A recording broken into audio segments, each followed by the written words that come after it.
Back from the week in NASCAR, Rob CWV, with the FTA guys, college kids, all your friends in a car wash, because why wouldn't I do one of these in a car wash? 2-2 last week, 25-14 on the season, up about 11 units, up 1/10 of a unit last week on a sister kissing 2-2 performance. Brad Keselowski, his team is good right now, and his driver, Chris Buescher, wins for a second week in a row on Monday at Michigan. Interesting week. Ford's finally fast up there. Did we learn anything? Not much. Hope you were on with Buescher. He was as cheap as 60-1 again pre-race. Got more expensive pretty quickly in race, and now they're drying the car. For us this week, a little different. Indianapolis, Indy Roval, which means the short, low-speed road course at the Indy 500 track in Indianapolis. That's for Cup, and that's for Xfinity on Sunday and Saturday. Trucks are going tonight, Friday at IRP, little 2/3 mile flat track north of the Indy Motor Speedway. What do we know about that track? A lot of good things. Probably going to skew an older driver, veteran driver. We'll talk about Ben Rhodes pretty soon. Trying to get out here, get this thing out to you this morning on Friday, so you don't miss any of these prices. They are changing. What do we know about the races here at Indy? A bunch of foreign guys, a bunch of guys added to the normal Cup mix. Shane Van Gisbergen's back, who won the Chicago race out of nowhere. Dude opened at $1,800. He's now as expensive as $500. Fans over betting him, one of the top 3 guys on both number of tickets and percentage of money employed by the public. They love this guy. Look, he was really good. New Zealand guy, runs the Australian supercars. Probably going to win the title down there this year and come to NASCAR next year with Trackhouse. 5-1 is too expensive. 18-1 was cool. If you have to have it or trying to balance some bets, he's 12-1 at Betfred, and he's got a few other places where he's sitting cheap like that, but I'm pretty much staying away from him. Staying away from Brody Kostecki. He also runs the supercars. He's going to be out there in a third Childress car.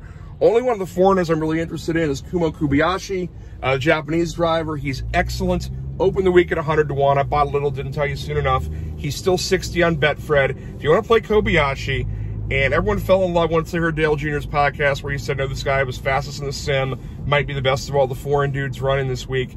Kobayashi at 60, tiny sprinkle. Better play. Kobayashi top 10, plus 200 or cheaper out there. Betfred's got some. And if you're in a Golden Nugget state, there's still some 260 out there, but I'm pretty sure Golden Nugget's gone almost everywhere, like West Virginia, and they've shut down nearly ever. Anyway, but if you want to nibble on something crazy, go Kobayashi if you're throwing money out there.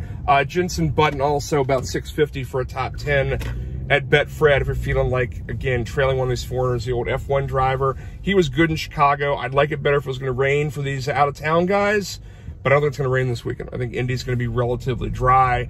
2/3 of our race weekends have been screwed up so far with weather, if you are counting.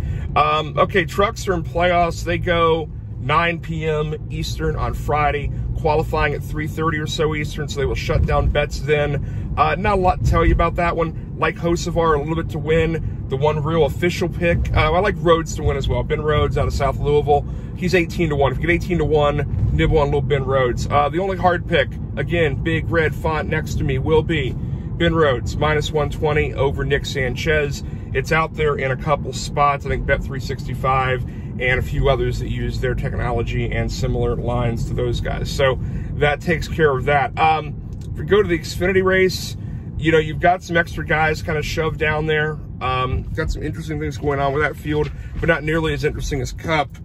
If you look at that group, the one I do like, actually I like a lot of top 10s. And a lot of books have offered top 10s this week in Xfinity, which is very, very rare. That's really a new thing. Barstool rolled it out. I know they're in the midst of a change, a few other spots, but some top 10s. The one we're playing for score is a Creed top 10. Creed top 10 -120, but I don't feel too bad at similar numbers. And again, that Creed pick's a real pick, by the way. But I wouldn't mind nibbling on Austin Hill around -110. And John Hunter Nemechek around -110, -120 as well. Real vanilla. I'm not in love with a winner there because, by the way, it's Allmendinger is a huge favorite, +125, +130. I just hate playing that for value because he does so much attrition, even at these Xfinity races. I don't trust him or Kyle Busch this year at numbers that are damn near 50%. So I'm staying away from that, but that's the one play I do like. Creed top 10, would nibble on some other things there. Finally, Cup race. We talked about not overpaying for the foreign dudes. Tyler Reddick dominates road courses right now. I know he's had a lousy season. I know he's not getting finishes. He has the one win at Coda. He's qualified second for every Cup road course this year. I think he does that again today. Qualifies really well. He's opened at 600, got cheaper, got more expensive again. Best price for him. I probably wouldn't buy him at 600. That's probably the cheapest price you're going to see. Outright, okay, maybe nibble on that. Nibble on Allmendinger outright at 1,800, where you see that. We mentioned Kobayashi at 60. But if you're going to play Reddick, plus 110 this morning at Parks and Bet Rivers and a few places like that, that's good down to 100. But Tyler Reddick there, that seems like the way to go. Finally, matchups. Going short Kostiecki against almost any credible Cup driver. Best way to do that is probably Chris Buescher. Positive money, plus 105, about 365. But generally speaking, we are short the foreign dudes. Outside Kobayashi, don't see the value. Let's wait for some in-race. We'll see if we get anything out of qualifying or if the offshore guys do any matchups.